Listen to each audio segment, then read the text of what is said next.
Every beautiful woman failed to impress the Mafia boss, until he heard the Maid singing every beautiful woman in New York had tried to make. Adrian Bellanti looked twice, models, heiresses, actresses with perfect smiles and diamonds at their throats. None of them held his attention for more than a dinner. Then one morning, while his housekeeper cleaned the windows of his penthouse, he heard her sing an old Sicilian lullaby.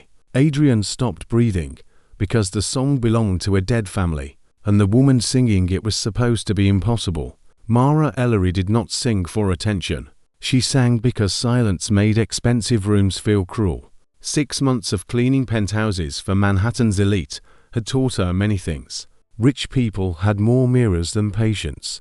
They hid loneliness behind marble, glass, and views of the skyline. They owned kitchens large enough to feed families, then ate dinner alone from white boxes, delivered by men who were never invited past the door. Mara cleaned all of it. She polished silver she would never use. She changed sheets softer than anything she owned. She wiped fingerprints from elevators that opened directly into living rooms bigger than her entire apartment. But no home frightened her like Adrian Bellanti's penthouse. It sat at the top of a dark glass tower above Midtown, suspended over the city like a judgment. The elevator opened into a foyer of black marble, bronze sculptures, and silence. There were no family photographs, no messy shelves, no forgotten coats, no signs that a human being lived there except for the faint scent of espresso, cedar, and smoke. Adrian Bellanti was 34, impossibly handsome, and feared in every room that had ever whispered his name publicly. He owned Bellanti Imports, several luxury hotels to private security firms, and half a dozen restaurants where politicians pretended not to know who sat behind the velvet curtains. Privately, everyone knew he was the head of the Bellanti family. They did not say Mafia boss aloud, not in front of his men, not in front of his lawyers, not even in jokes. Mara had seen him only 3 times before that morning. Once, from across the foyer, speaking quietly into a phone while 2 armed men waited near the elevator. Once, in his office doorway, his white shirt sleeves rolled up, bloodless calm his face, while a businessman twice her age begged for more time. And once, late at night, when Mara had stayed past her shift because a broken vase had cut her palm, Adrian had stepped out of the shadows, taken one look at the blood on her hand, and ordered his driver to take her to urgent care. He never asked if she wanted help. He simply arranged the world around his decision. Mara disliked that. She also remembered that he had paid the medical bill without mentioning it again. That irritated her more. On the morning everything changed. Rain blurred the city beyond the penthouse windows. Mara stood on a ladder in the main room with a cloth in one hand and a spray bottle in the other, wiping circles from glass that reflected a woman she barely recognized. 26, tired, dark hair pinned badly at the back of her neck, a cleaning uniform too plain to flatter anyone, eyes that looked older since her younger brother's last hospital bill had arrived. Leo was 19 and brilliant, with a failing kidney, a sharp sense of humor, and the terrifying habit of apologizing for the cost of staying alive. Mara worked to cleaning routes and weekend hotel laundry shifts to keep his medication covered. Some days, she thought the city was not built of steel and concrete, but of invoices. That morning, her throat tightened as she cleaned. So she sang, softly, almost under her breath, an old lullaby her grandmother had taught her when Mara was small and feverish, back when their apartment in Queens smelled of basil, lemon soap, and Sunday sauce. Mara did not know the full meaning of the words. Her grandmother, Serafina, had called them Old Island words, Sicilian, a language of mothers, mourning, bread ovens, sea wind, and warnings hidden inside tenderness. Mara sang the first verse as rain ran down the window. The melody was sad, tender, haunting in the way certain songs felt older than memory. You know that song, the voice behind her was low, controlled, and close enough to make her nearly drop the spray bottle. Mara froze, Then she turned carefully on the ladder. Adrian Bellanti stood 10 feet away in the charcoal suit, dark hair still damp from the rain, his expression unreadable. He moved like a man who had never needed to hurry, because the world had learned to wait. Mara climbed down too quickly and nearly slipped. Adrian stepped forward, but she caught herself before he reached her. "I am sorry, sir," she said, lowering her eyes out of habit. "I did not realize you were home. I did not ask whether you were sorry." Mara looked up. His gaze was fixed on her face. Not angry, not pleased. Intense. "That song," he said. "Where did you learn it?" "My grandmother." "Her name?" Mara's spine stiffened. "Excuse me, what was her name?" The command in his tone scraped against every exhausted nerve she had. "Serafina Ellery." His expression changed. Only slightly. But Adrian Bellanti was a man made of control, and even a slight change felt like thunder. "Ellery was not her first name," he said. Mara's heart began to beat harder. She married an American man. She changed it. What was it before? "I do not know." That was not entirely true. She had heard another name once, years ago, when her grandmother was dying and murmuring in fever, Santoro.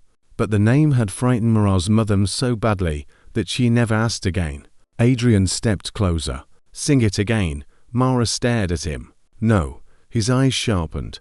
The rain pressed softly against the glass behind her. "No.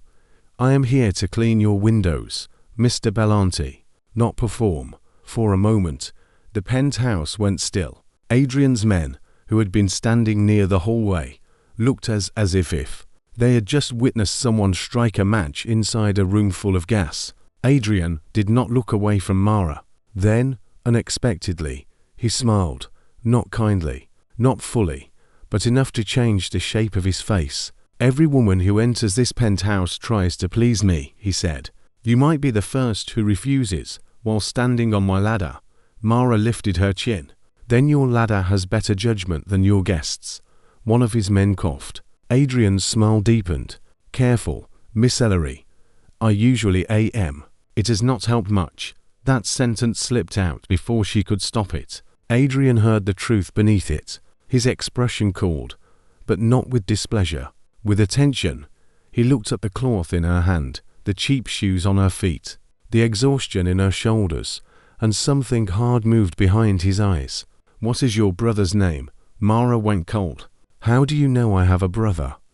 "I know who enters my home." "No. You know what your security file says." "That is not the same thing." His gaze held hers. "His name?" Mara should have been afraid. She was, but fear had been part of her life so long that it no longer impressed her. "Leo." Adrian turned to one of his men. "Find out who handles Leo Ellery's medical billing." Quietly, Mara stepped forward.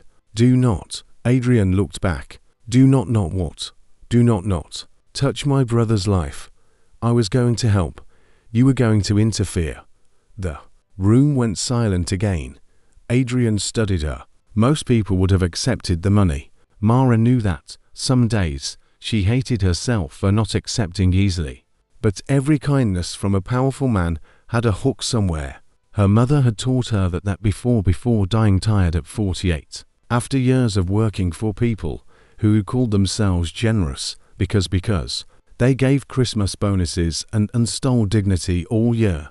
Mara's voice steadied. "Leo is not a debt you can purchase, and I am not a problem you organize because a song made you curious." For the first time, Adrian Bellanti looked truly surprised. Then his face changed into something more dangerous than anger. "Respect. Finish the windows," he said softly. "Then come to my office." "No."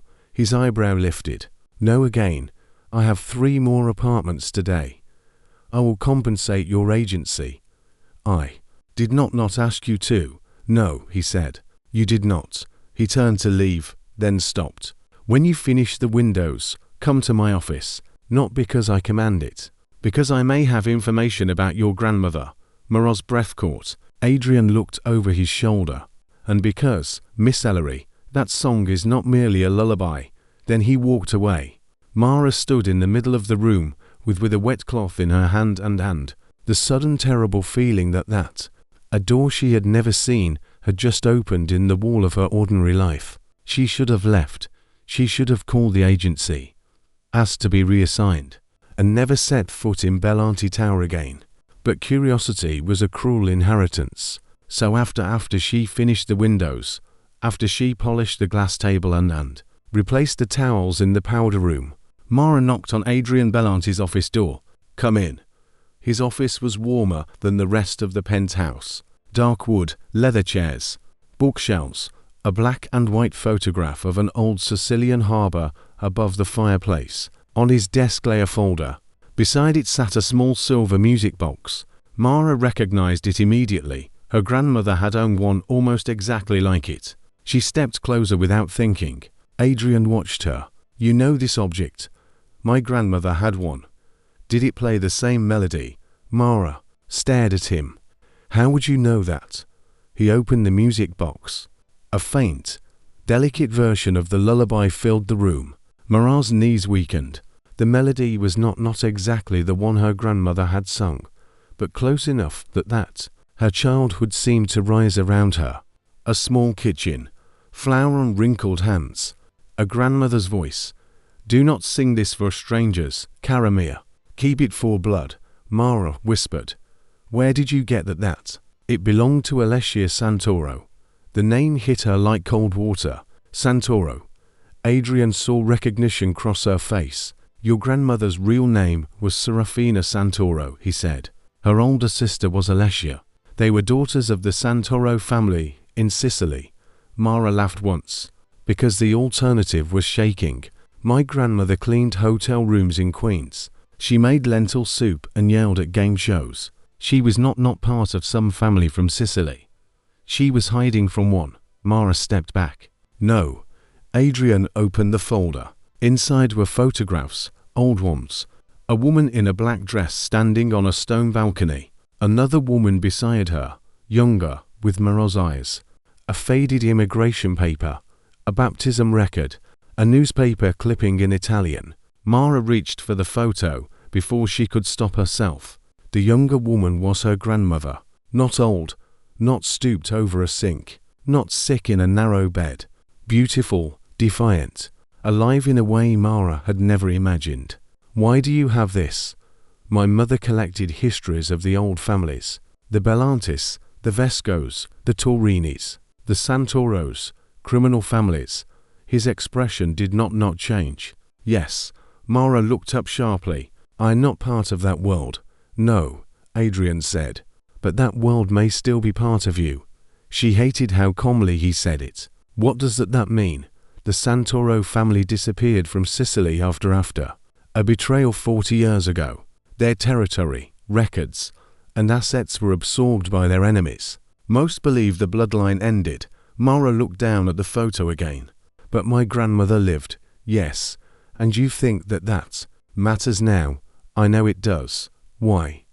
Adrian closed the folder. "Because the song you sang contains a coded verse. The music box contains another. Together, they point to documents the Santoro sisters hid before they fled. Documents that could prove the betrayal was manufactured." Mara stared. "This is insane." "Yes, you say that like it helps. It is still true."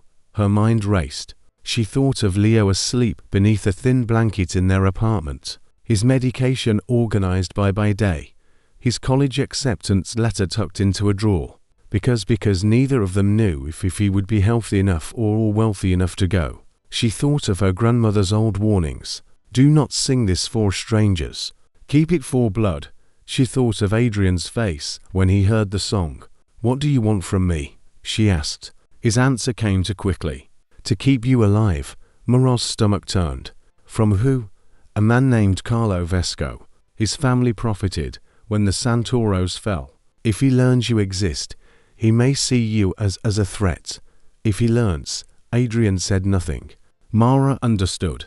He already knows, not everything, but enough. The room tilted slightly. Mara gripped the back of a chair. Adrian moved toward her, then stopped himself before touching her. That restraint, strangely, frightened her more than command would have. "When?" she asked. "Last night." Someone searched your grandmother's old parish records in Palermo. This morning, someone asked questions about a woman in New York who still knew the Santoro song. By noon, my people traced the inquiry, and you think it is connected to me. I know it is. Mara's voice dropped. My brother will be protected. I told you not to touch his life. This is no longer about payment. It is about survival. She looked at him then. Really looked. The suit, the power, the controlled voice, the reputation built from fear and obedience.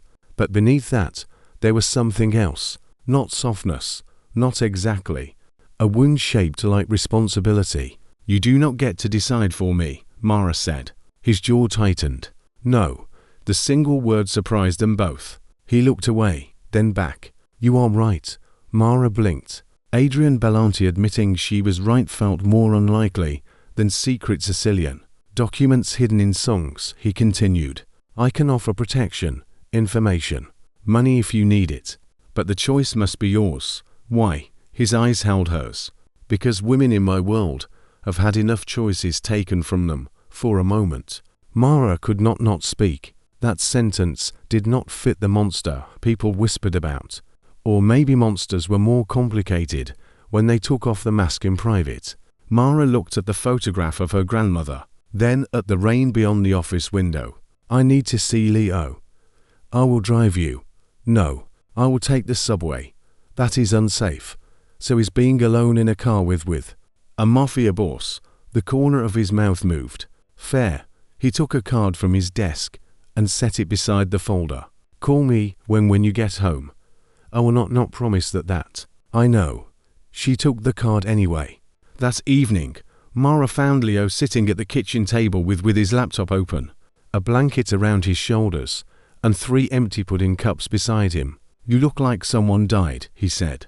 No one died. That is exactly what people say before. Revealing someone died, Mara sank into the chair across from him. Do you remember Nonna's song? Leo frowned. The one you hum when bills come. I do not hum when bills come. You do. It is financially haunted. Despite herself, Mara almost smiled. Then she showed him the photograph. Leo's teasing vanished. Is that Nonna? Yes. She looks like you. She looks like someone who knew what she wanted. Leo studied the image. She looks like trouble. That too. Mara told him everything. Not all at once. Not dramatically. She told him about Adrian, the music box, the Santoro name, the hidden documents, the Vesco threat, and the fact that a man dangerous enough to terrify half the city seemed convinced their grandmother had left them a buried inheritance of blood and an evidence. Leo listened without interrupting. That was how Mara knew he was scared. When she finished, he looked toward the window of their small apartment, where the fire escape cut the city into narrow squares. So we are secret heirs to a dead Sicilian crime family, possibly, and the hottest criminal businessman in Manhattan wants to protect us. Leo. What? I am chronically ill, not blind. This is serious. I know. His face softened. Mara, you have cleaned houses until your hands cracked to keep me alive. If there is even a chance Nonna left something that could make us safe, we have to look at it. I do not want that world. Maybe you do not have to want all of it. Maybe you can choose what part belongs to you. Mara looked at her brother. He was 19, too thin, too pale, too wise from being sick in a country that made survival expensive. You sound very brave for someone who still asks me to kill spiders. Spiders have too many legs. Mafia politics are different. She laughed then. A real laugh. It broke some of the fear open. Her phone buzzed. Unknown number. She did not answer. A text appeared. Are you home? Mara stared at it. Leo leaned over. Is that him? Maybe. Reply. No. Mara. No powerful man gets instant access to my life because he has cheekbones and security personnel. Leo grinned. So he does have cheekbones. Mara threw a napkin at him. Then another message came. Two men are watching your building from across the street. One grey coat, one navy cap. Do not approach the window. Mara stopped breathing. Leo's smile vanished. She rose slowly, staying away from the glass. Her phone buzzed again. Pack medication for 3 days. A woman named Rosa will knock in 4 minutes. She works for me. She will say your grandmother hated overcooked pasta. Go with her. Mara's hands shook. Leo read the message and went pale. We should go. We do not know him. We know the men outside do not belong to us. That was enough. For minutes later, someone knocked. Mara looked through the peephole. A woman in her 60s stood outside wearing a navy coat, sensible shoes, and an expression that suggested she had raised sons, buried a husband, and intimidated doctors. Mara opened the door with the chain on. The woman said, "Your grandmother hated overcooked pasta. She also hated cowards, cheap olive oil, and men who explained things twice. Mara unlatched the chain. Rosa Bellanti, Adrian's aunt. Pack quickly. The ride out of the city happened in silence. Rosa drove herself, which surprised Mara until the older woman took a turn so sharply that Leo muttered, "I think I just met God." Rosa smiled. God drives slower. They arrived at a gated estate north of the city, just before midnight. It was not flashy. No golden fountains. No marble lions. Just old stone, iron gates, winter trees, and security so discreet it was more frightening than open display. Adrian waited on the front steps. No suit jacket now. White shirt, dark trousers, sleeves rolled. A man stripped of some ceremony, but none of his danger. His eyes went first to Leo, then to Mara. Only when he saw they were both unharmed did his shoulders ease. You came. Mara stepped out of the car. You sent your aunt. I thought you might refuse my men. I would have. I know. Rosa huffed behind them. He's learning. Slowly. Like all stubborn males. Leo laughed. Adrian glanced at him. You must be Leo. And you must be the man causing my sister to develop stress lines. Mara closed her eyes. Leo. Adrian looked at her brother for one long second. Then he smiled. Not the public smile. Not the dangerous one. A real one. Brief and surprised. She already had them. I am merely giving them purpose. Leo pointed at him. I like him. You are medicated, Mara said. Still counts. Inside. The estate smelled of wood smoke, lemon polish, and old money. Rosa led Leo upstairs to a room already prepared with medical supplies, clean linens, and a small refrigerator stocked with his medication schedule written neatly on a card. Mara noticed. Of course she noticed. Adrian did too. I did not pay his bills, he said quietly. She looked at him. I prepared for his needs. That is still interference. Yes. Necessary interference. You are impossible. I have been told worse. She wanted to be angry. She was angry. But she was also terrified, grateful, exhausted, and standing in a house where her brother could sleep safely for the first time in months. Adrian seemed to understand that. He did not ask for thanks. He only said, "There is tea in the library. When you are ready, I will show you what I found." The library had a fire burning low, and rain tapping at the windows. Mara sat across from Adrian at a long table covered with documents, photographs, maps, letters in Italian and Sicilian, copies of old ledgers, a translation notebook with her grandmother's handwriting. Mara touched that last item with reverence. She never told us. Perhaps she wanted you free of it. Then why preserve all this? Adrian's eyes moved to the notebook. Because freedom and forgetting are not the same. Mara hated how deeply that landed. He showed her the evidence. The Santoro family had once controlled shipping routes in Sicily and later immigrant labor networks in New York. They had been feared, yes, but also respected for protecting workers from exploitation by rival families. Then the Vesco family accused them of betraying a commission agreement. Documents were forged. Witnesses disappeared. Santoro men were killed or forced into exile. The sisters, Alessia and Serafina, fled with coded songs, a music box, and part of a ledger that could prove the Vescos had built their empire on a lie. Mara listened until her body went cold. My grandmother carried this all her life? Yes. And cleaned hotel rooms? Yes. And died with unpaid medical bills? Adrian did not answer. That was wise. Mara stood and walked to the window. Outside, the estate grounds disappeared into rain and darkness. She should have had more. She should have. Do not say it like history is sad. But finished. Adrian rose slowly. I do not believe it is finished. She turned. There it was again. That look. As if he saw not a maid. Not a tired sister. Not a woman clinging to dignity by her fingernails, but someone standing at the edge of a throne she had never asked for. I cannot become what they were, Mara said. No, I will not run drugs or threaten shopkeepers or pretend violence is culture. I would not ask that. What are you asking? Adrian stepped closer, leaving enough space for her to retreat. I am asking whether you want the truth buried because criminals once touched it, or whether you want to use it to take power away from men who still profit from your grandmother's silence. Mara's chest tightened. Power. She had spent years thinking power belonged to other people. Men in suits, agencies, hospitals, landlords, clients with doormen and wine cellars. Now Adrian Bellanti was offering her a different definition. Not rescue, not comfort. A weapon made of history. Why do you care? She asked.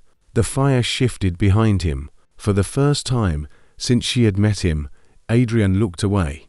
My mother was born a Bellanti by marriage, not blood. My father used her family connections, then kept her like a decoration. She loved music, old songs, old stories. He hated them because they made her remember she had been someone before him. Mara went still. When she died, Adrian continued, he erased everything soft from this house. I helped him because I thought that was what sons did. Years later, I started collecting what he destroyed. His gaze returned to her. Then I heard you singing in my penthouse, not for display, not for anyone's approval. You sang because something in you refused to die quietly. Mara swallowed. He saw too much. Worse, he saw accurately. I am not brave, she said. Yes, you are. No, I am tired. There is a difference. His voice softened. Sometimes tired women are the bravest people in the world. That undid her. Not visibly. Mara did not cry. She had learned too young that tears often made people generous for 5 minutes, and then useless after that. But inside, something old and defended cracked open. The next morning, she woke in a room bigger than her apartment. For 3 seconds, she forgot where she was. Then she remembered the estate, the song, the Santoro name. Adrian Bellanti looking at her as if she was both danger and answer. She found Leo in the breakfast room eating pancakes, while Rosa argued with him about protein. I am dying, not training for war, Leo said. You are not dying in my house, Rosa replied. Eat eggs. Leo saw Mara and grinned. I love it here. You love pancakes. I contain multitudes. Mara sat beside him. How do you feel? Better than New York. Rude. Accurate. Rosa placed coffee in front of Mara. Drink. Then fight. Mara looked up. Fight who? Everyone. Eventually. Adrian entered before Mara could answer. He wore a dark sweater and looked almost ordinary until two men moved behind him and reminded the room exactly who he was. He greeted Rosa first, then Leo, then Mara, not with softness, with attention, as if the order mattered. We have a meeting at noon, he said. With who? My lawyer, a historian, a retired judge who owes Rosa a favor, and a man who used to work for the Vesco family before. Developing a conscience. Leo lifted a fork. Does one develop that naturally? Or is there a medication? Adrian's mouth twitched. It is usually caused by fear. Mara looked at him. You move fast. Slow movement gives enemies time to arrange the truth against you. And what do I do in this meeting? Listen. Ask questions. Decide what you want. That answer made her more nervous than a command would have, because choice required ownership. By noon, Mara sat at a polished table with documents spread before her, and for educated, dangerous, or deeply tired men explaining a family history that belonged to her more than anyone in the room. The lawyer believed the Santoro ledger could destabilize Vesco-controlled holdings tied to illegal land transfers and shell companies. The historian believed the songs contained route markers to a second cache of evidence, hidden in Palermo. The retired judge believed public exposure would be safer than private blackmail. The former Vesco accountant believed Carlo Vesco would try to kill Mara before admitting anything. Leo, who had insisted on attending through video from a room upstairs, raised his hand from the screen. Question: is there a plan where my sister does not get killed? The room went quiet. Adrian answered, yes. Leo narrowed his eyes. Is it a good plan, or a mafia plan? Rosa said. Sometimes those are different. Mara almost laughed. Adrian did not. He looked at Leo through the screen. The best plan is to make your sister too visible to erase, too legitimate to dismiss, and too well protected to touch. Mara felt everyone's attention shift toward her. She hated it. She also felt something inside her rise to meet it. What does visible mean? She asked. Adrian looked at her. It means you stop being a rumor. You become Mara Santoro Ellery, granddaughter of Serafina Santoro, legal claimant to the family archives, protected witness to historical fraud, and public face of a foundation established to restore what was stolen from immigrant families. Mara stared. A foundation. Your choice. My choice, she repeated. Yes. She looked down at her hands. Hands that had scrubbed floors, washed sheets, held Leo's when doctors spoke to carefully, cleaned glass in rooms where people like Adrian decided the fate of people like her. Could those same hands sign documents that made powerful men afraid? Could they build something instead of only surviving? What would the foundation do? She asked. Adrian's eyes warmed slightly. That is for you to decide. The answer came from some place so deep she did not know it had been waiting. It would pay medical debt for workers with no safety net, Mara said. Housekeepers, kitchen staff, doormen, laundry workers, people who keep wealthy lives running while losing their own. Rosa stopped moving. The lawyer looked up. Adrian said nothing. Mara continued. It would fund legal help for immigrant families pressured by landlords or employers. It would archive women's stories, not just the men who built empires, but the women who survived them. Her voice shook once, then steadied. And if the Santoro name has to return, it returns for that. Adrian looked at her for a long moment. Then he said, quietly, there she is. Mara's breath caught. What? The woman inside the song. That should have sounded absurd. Instead, it sounded like recognition. The first attempt on Mara's life came that evening. Not dramatic, not cinematic. A delivery arrived at the estate gate with medicine labeled for Leo. Rosa noticed the pharmacy stamp was wrong. Adrian's security tested it. The pills were not medicine. No one told Leo until later. Mara found out when she saw Adrian standing alone in the garage. One hand braced against the hood of a black car, his face stripped of every gentle thing she had begun to suspect existed. For the first time, she saw the Mafia boss fully, not the man with measured words and wounded memories. The leader, the predator, the thing other predators feared. His men stood around him in absolute silence. The delivery driver had vanished before reaching the gate camera. The Vesco's signature was not written anywhere. It did not need to be. Mara stepped into the garage. Every man looked at her. Adrian turned. His expression changed immediately. He did not soften. He restrained himself. That mattered. I want to see the pills, Mara said. No. Adrian. His eyes sharpened at his name in her mouth. You do not need to see that. I do. It will not help. It will remind me what kind of men I am dealing with. His jaw tightened. Then he nodded once. A guard brought the sealed evidence bag. Mara stared at it until the blur in her vision cleared. Leo's name was printed on the label. Her baby brother's name. The boy who made jokes when he was afraid. The boy who apologized for hospital bills. The boy who still kept their grandmother's rosary beneath his pillow, though he claimed not to believe in anything. Something in Mara went quiet, not empty, focused. She handed the bag back. Carlo Vesco does not get to decide whether my brother lives. Adrian watched her. No. And he does not get to decide whether I hide. No. Then make me visible. His eyes darkened. Mara, you said visibility protects me. It also provokes him. He already tried to poison my brother. I consider him provoked. For 1 second, Adrian looked almost proud. Then that pride became fear. He stepped closer. I can protect you better if you let me control the perimeter. I am not a perimeter. I know. Do you? His silence told her he was trying. That was more dangerous than a perfect answer. Mara looked at him. If I stand beside you, Adrian, it will not be because you positioned me there. It will be because I chose the ground. He lowered his head slightly. Submission would have looked false on him. This did not. This was respect. Then choose.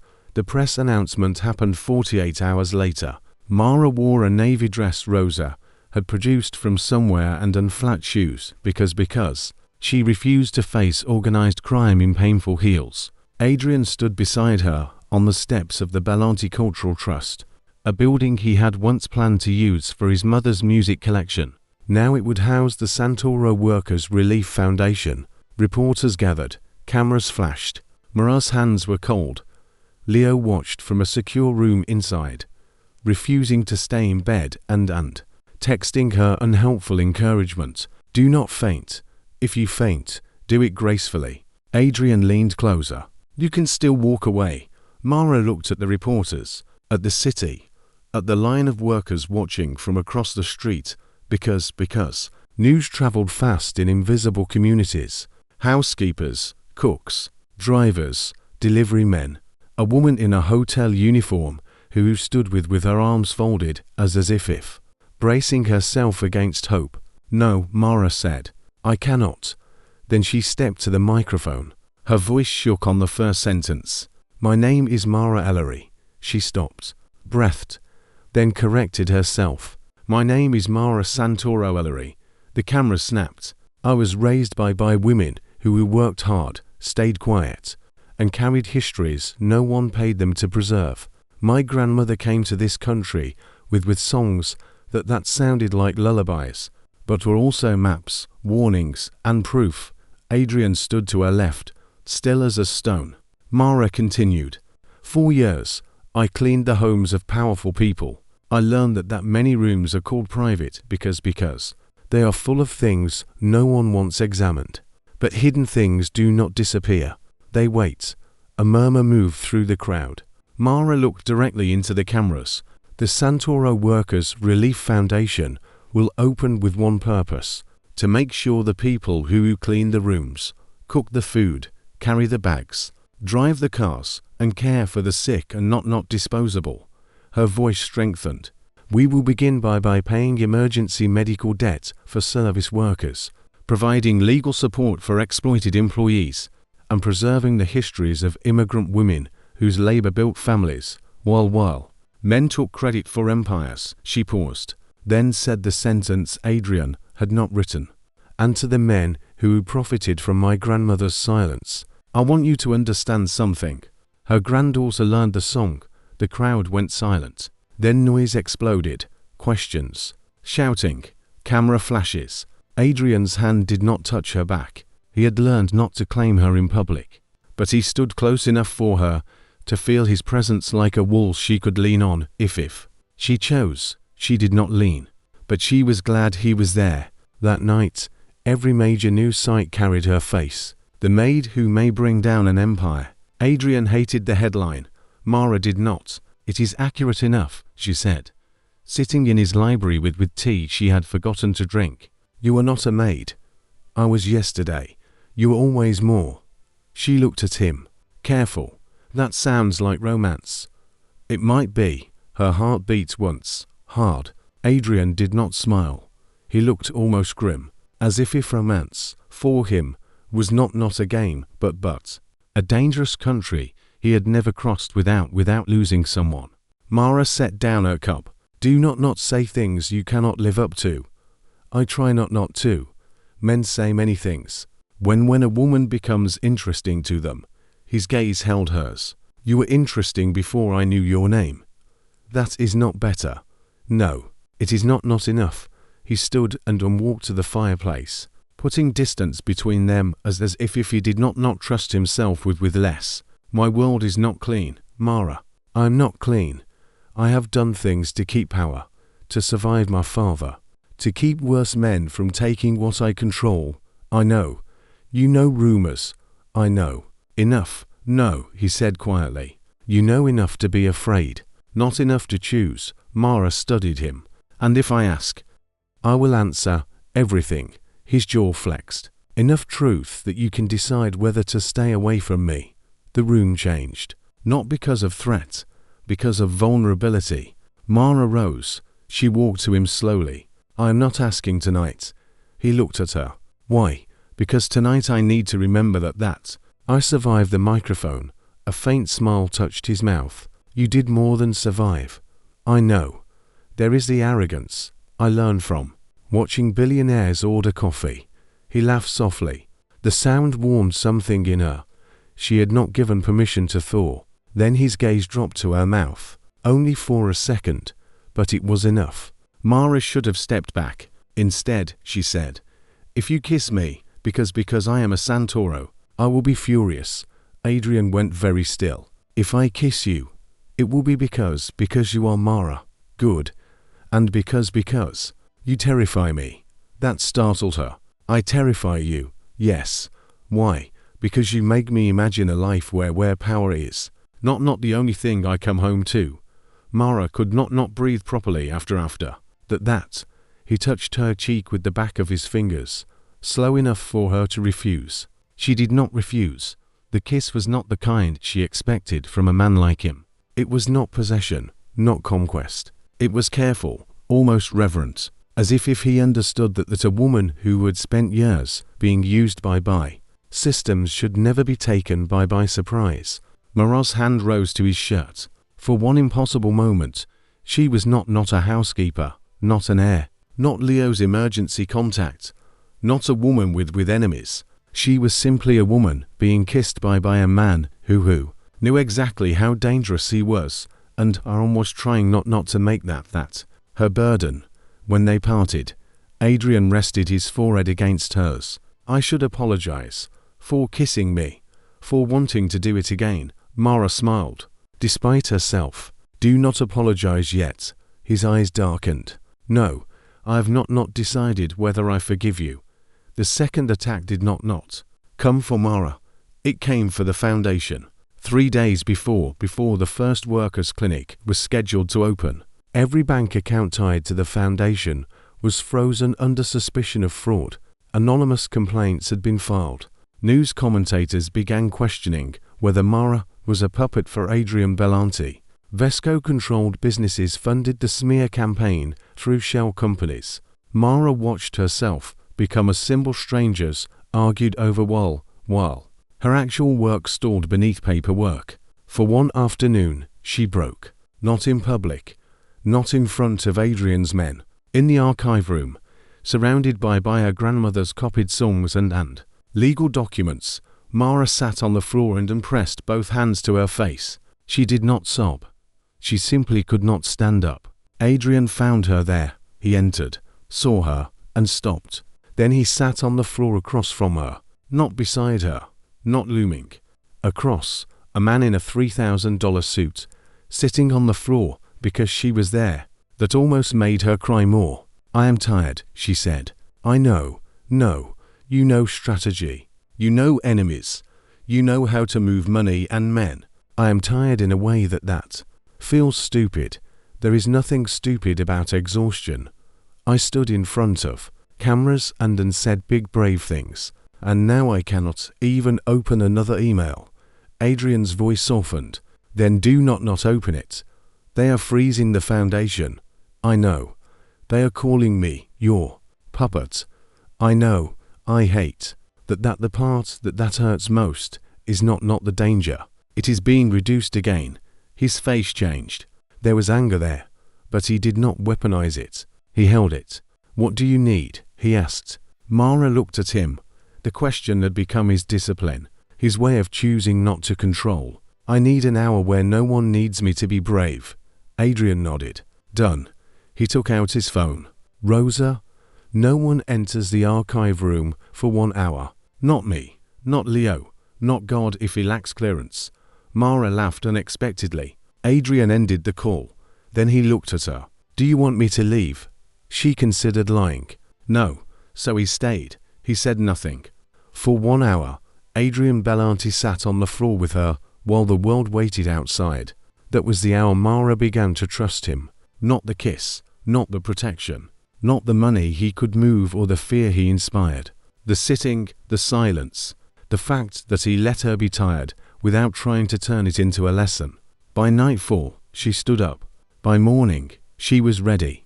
Mara called a press conference before Adrian could suggest one. She stood outside a frozen foundation office with Leo at her side in a wheelchair, Rosa behind her, and 3 hotel workers she had helped during her first week of planning. Adrian stood in the crowd, not on the steps, not beside the microphone. In the crowd, his choice. Mara appreciated it. She spoke directly. If powerful men want to investigate this foundation, good. Let them. Let them investigate every donor, every account, every clinic bill we plan to pay. And when they are finished, they should investigate the shell companies that filed the complaints. Then she lifted a folder. Because we did, the reporters surged forward.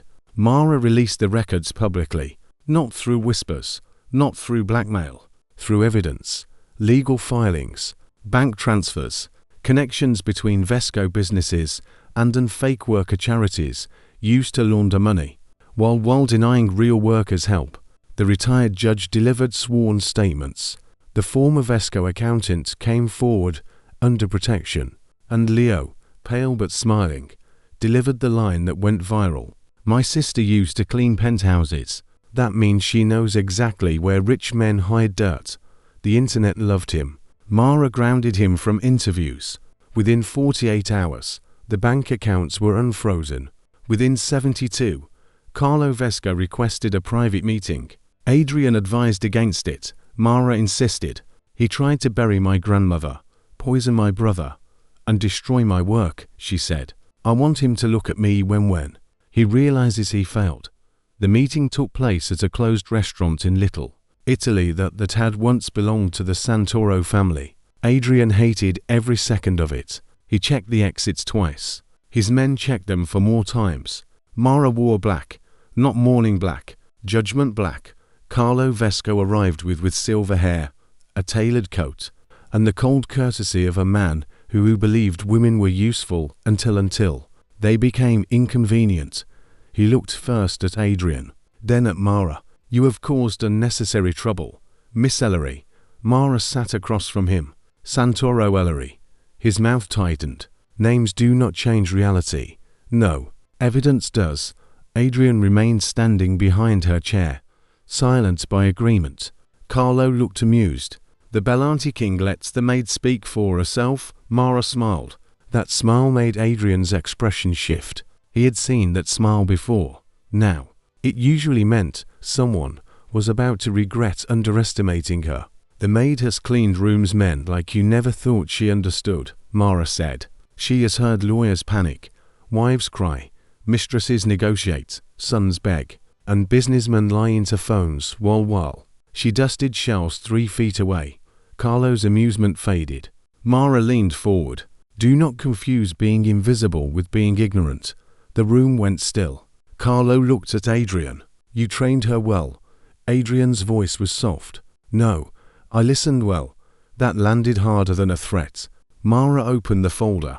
Inside was the recovered Santoro ledger, fully copied, translated, and certified. We are not here to ask your permission, she said. The foundation proceeds. The worker clinics open. The archive opens. The The Santoro properties taken through forged agreements become subject to legal review. You will not approach my brother, my staff, or any worker connected to us. Carlo's eyes chilled. And if I refuse? Mara looked at him for a long moment.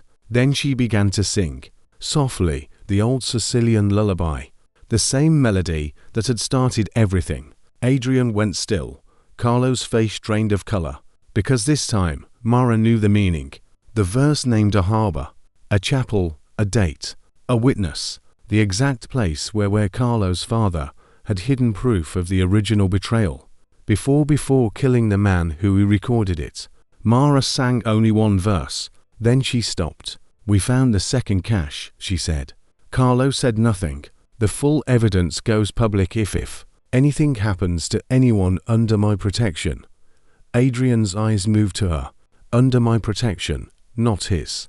Hers. Carlo stood slowly. You think you are ready for this world? No, Mara said.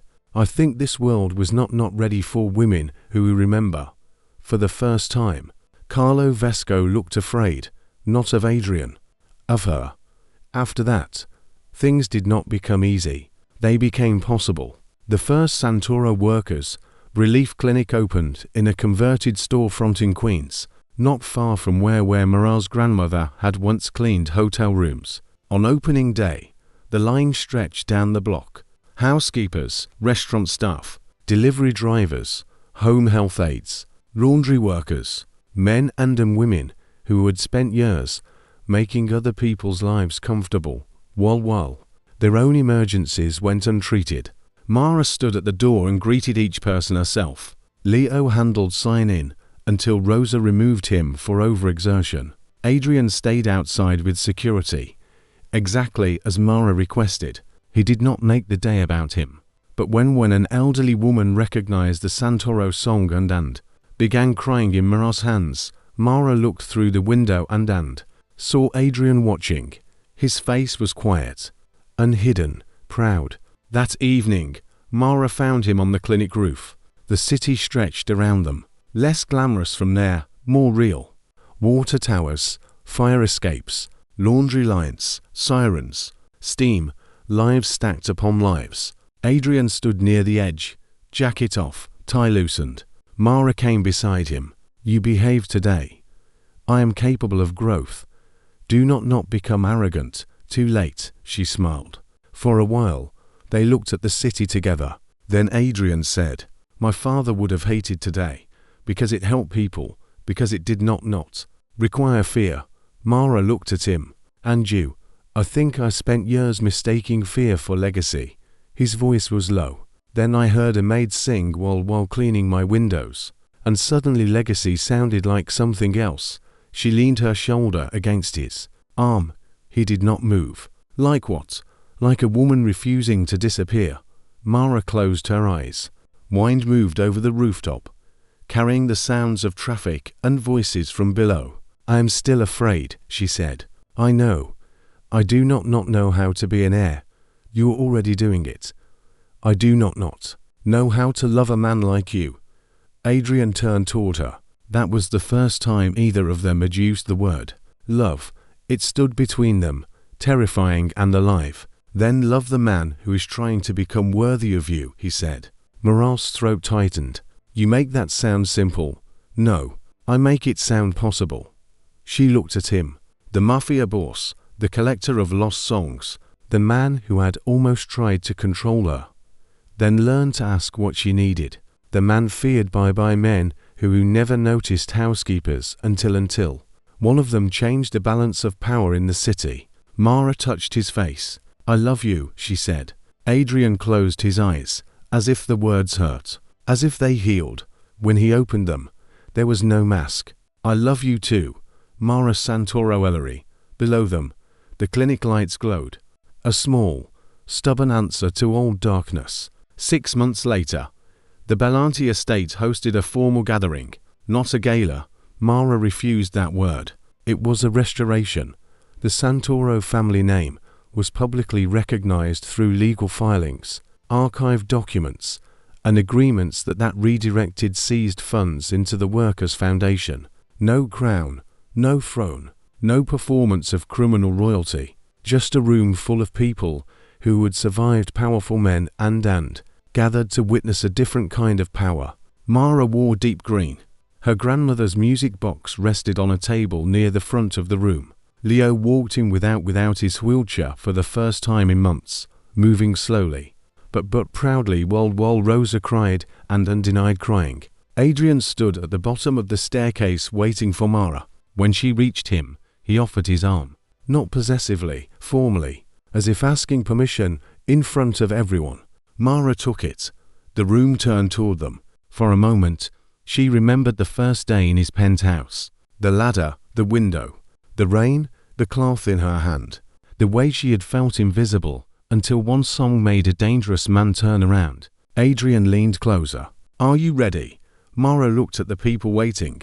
Workers, lawyers, friends, former enemies, survivors, her brother, the family she had lost, the future she had chosen. "No," she said. Adrian's mouth curved. "Good. Neither am I." That made her laugh. The sound moved through the room before the speeches began. Later, after the announcements, after Leo's toast made half the room laugh and Rose's speech made the other half cry, Adrian led Mara into the music room. No guards followed, no cameras, only the old piano, the rain beyond the windows, and the music box waiting in his hand. "I have something for you," he said. "If it is another legal document, I am leaving. It is not." He opened his palm. Inside was a simple ring, gold, old, not large, not designed to impress strangers. Mara recognized the engraving inside before he spoke. "Santoro. It belonged to your great-grandmother," Adrian said, "recovered with the second cash. I had it cleaned, not altered." Mara could not move. Adrian lowered himself to one knee. For a man like him, kneeling was not theater. It was surrender. "Mara," he said, voice rougher than she had ever heard it, "I do not want to own your life. I do not want to place you inside mine like something I want. I want to build beside you. I want to be corrected by you, challenged by you, chosen by you. I want to spend every year proving that the man who heard your song understood what he had found." Her eyes filled. "Adrian, you were never invisible," he said, "but I will spend my life making sure you are never treated that way again." Mara looked at the ring, at him, at the rain shining on the windows. Then she smiled through tears. "You may ask." His laugh broke softly. "Will you marry me?" "Yes." He slid the ring onto her finger with hands that were not perfectly steady. Mara loved him more for that. Then she leaned down and kissed him before he could stand. Years later, people would tell the story incorrectly. They would say a maid sang and the Mafia boss fell in love. They would say a hidden heiress reclaimed her family name. They would say Adrian Bellanti protected Mara Santoro from the men who wanted her erased. All of that would be partly true, but not the whole truth. The whole truth was quieter. A tired housekeeper sang because silence hurt. A powerful man listened because the song reached a place money had never touched. A sick brother told his sister that fear was not the same as wisdom. A dead grandmother left a map inside a lullaby. A woman who had spent years cleaning other people's windows finally looked through one and saw her own future waiting. Not easy, not safe, not simple, but hers.